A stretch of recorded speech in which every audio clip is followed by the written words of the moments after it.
Hi! Magandang araw sa inyong lahat. Welcome ulit kayo dito sa channel ko. Kahapon, namasyal ako doon sa backyard farm na pinupuntahan ko naman yun pero hindi naman palagi.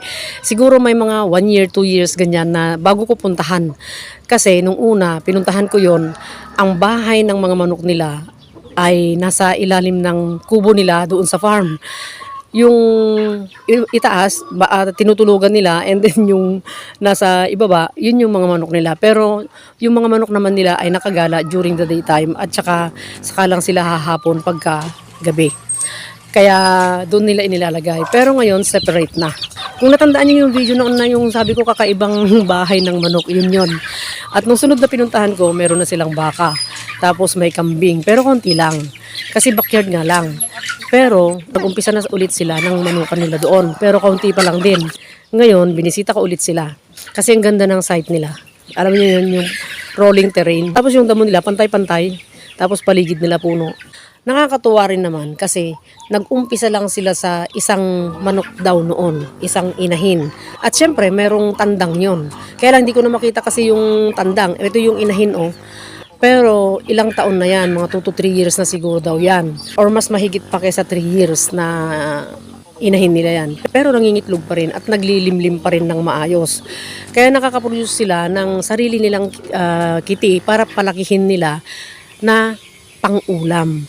Ang purpose ng backyard poultry farm nila ay para sa food sustainability.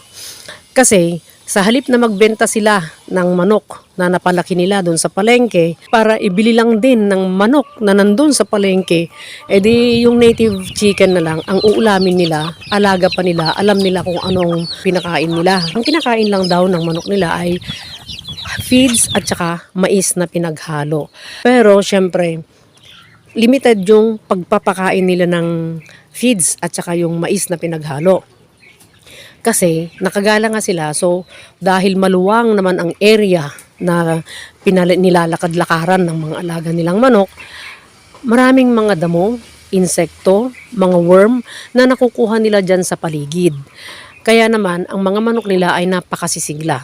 Siyempre, hindi rin naman maiwasan na magkaroon sila ng mortality, pero sa kabuuan, masigla at malulusog ang mga manok nila. Yun nga lang, ang inumpisahan nilang lahi ng native chicken na alagaan ay yung mga medyo maliliit na lahi. Kaya sabi ko sa kanila na pwede naman nilang i-improve. Kaya naman, bumili sila sa akin noon ng RIR na yung rooster. Pero hindi ko alam kung bakit hindi nagtagal. Nagkaroon naman yata ng product yun mula doon sa native hen nila at saka yung RIR rooster na yun.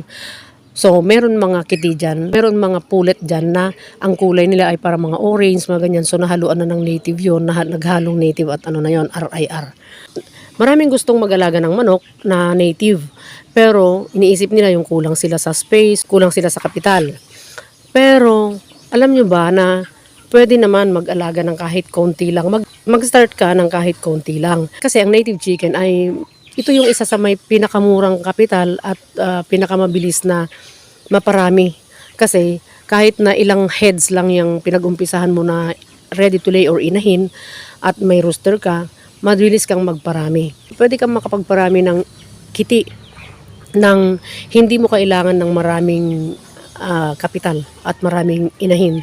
Basta kung mag-aalaga ka, pag gusto mo na ganito, naka free range lang sila, or nakakalat lang sila sa sarili mong bakuran.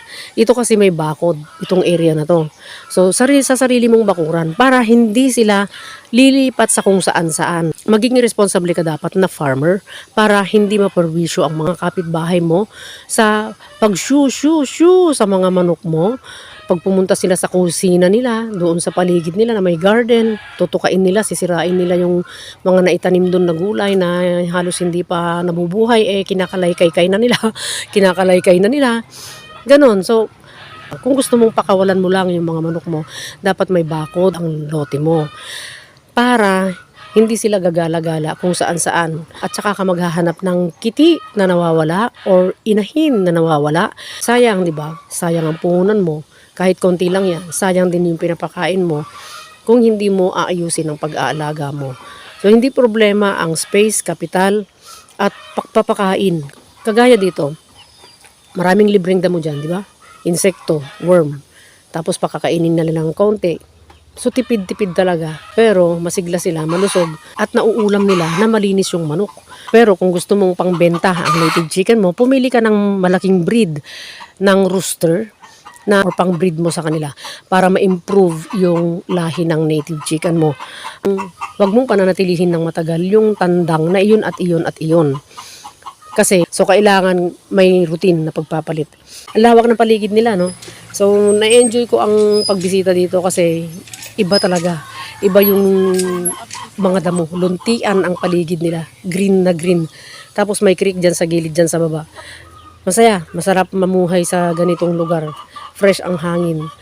Sana na-inspire kayo sa video ito at pasuyo naman, paki-subscribe, paki-like at paki-share ang video ito. At salamat sa inyong lahat na share. Salamat sa mga nagko-comment at mga hindi nag-skip ng ads.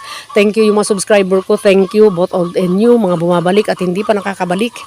Thank you. Sana pagpalain tayong lahat araw-araw at panatilihing masaya, masigla at malusog ang ating mga alagang manok.